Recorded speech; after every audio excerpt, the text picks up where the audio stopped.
Welcome to the week of August 5th, 2013. This week, slow and mighty Jupiter will be sitting in direct opposition to Pluto.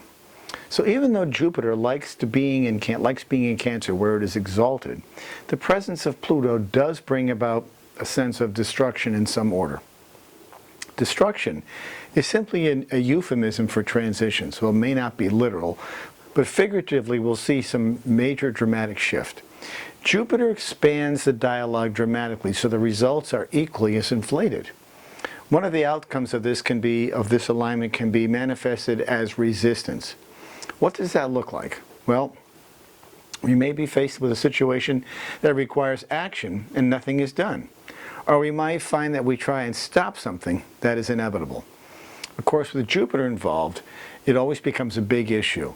In the case of the United States, this will be about our relationships. That's where it takes place.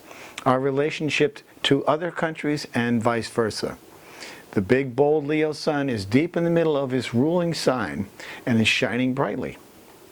In fact, he may be too bright in some spots of the world, and this will bring our attention to the impact of global weather patterns.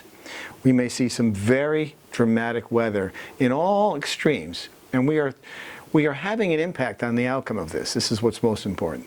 This should be drawing our attention in a major way, especially as the planet heats up and hurricane season becomes more active and earlier each year.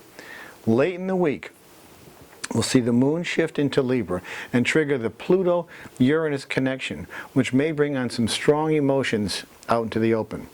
This type of energy and alignment can be particularly inflaming if the temperature is hot, and the temperatures tend to follow that trend.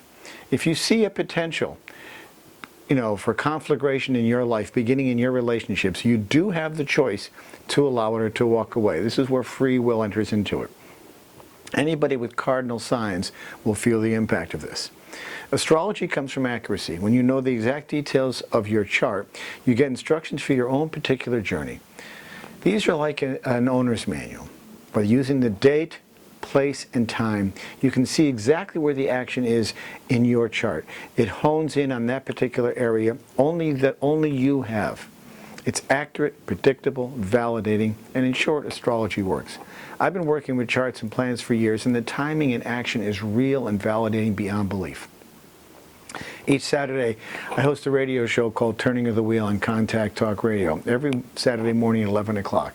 I've got great guests on, and we talk about hot topics and current astrological trends.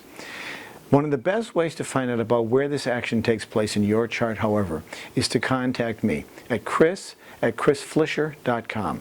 That's my website as well, www.chrisflisher.com or www.turningofthewheel. You'll get accurate, confidential information that you can use to guide and make your proper decisions and avoid situations in your life which could be inflammatory. So take my word, call me up, and I'll help you out. I'll see you next week.